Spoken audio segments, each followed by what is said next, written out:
Hello and welcome to the channel. I'm gonna show you 10 hacks on how to succeed with your bread baking. And we're straight into tip number 1, and it's the difference between dry yeast and fresh yeast. The dry one needs to be woken up. Do that by mixing the flour and leave it for 10 minutes. Perfect time to grab a cup of coffee and fix all the other ingredients. Hack number 2. Heat the liquid between 42 and 45 degrees Celsius.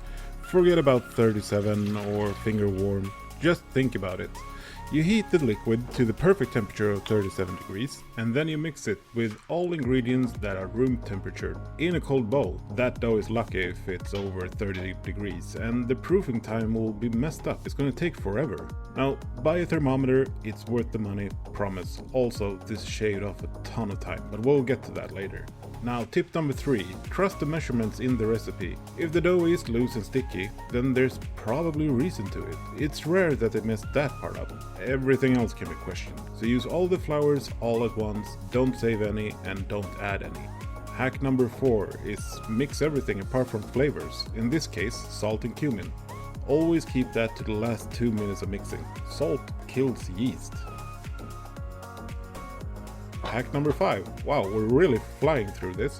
Anyway, hack number 5 is proving time, and it's wrong. I know, it's a weird one, but it's true. Proofing time is worthless. Instead, let it proof until it's doubled in size. No more, no less, regardless of time. Hack number 6. After the first proofing, treat it carefully and remember it's a living organism from this point. It's full of air bubbles that the yeast been producing.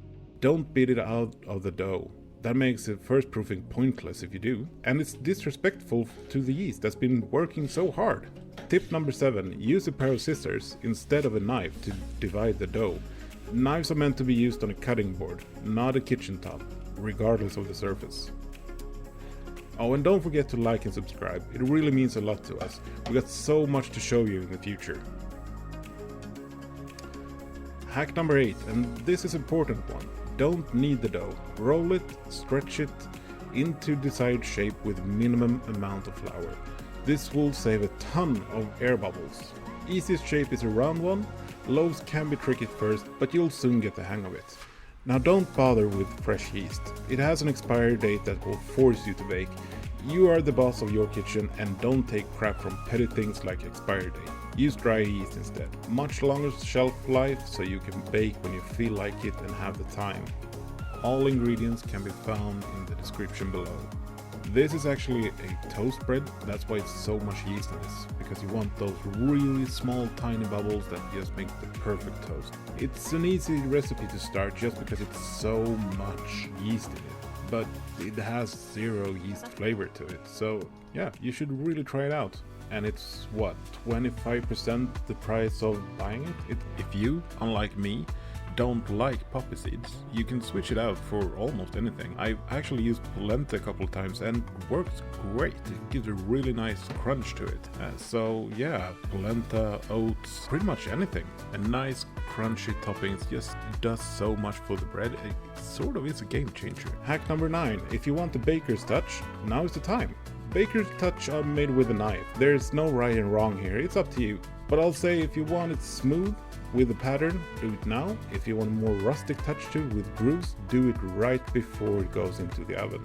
Now this recipe clearly says to proof it for 2 hours in total, 1 at first proofing and 1 now. But by heating up the liquid a little bit more, I shaved off 40 minutes from the first one and 30 minutes from the second proofing. Hack 10 doesn't really count, but it's the same. Proof until it's doubled in size. Hack 11. Recipes and time. Oh my. Use the oven temperature dictated in the recipe, but don't bother with the time. 96 degrees internal temperature. Then it's done. If your bread isn't 100% done, it might carry yeast flavor to it. It's very common, but all ovens vary slightly, so use a thermometer instead. It really helps a lot. You should buy one. Hack 12. This is the hardest one of them all, but it's the most important one and a painful one, and that is to let the bread rest before you cut into it. That beautiful crust contains all the moisture left. If you break the crust too early, the moisture will escape and the bread will go dry, like really quickly. I hope you enjoyed, thanks for watching, and don't forget to like and subscribe.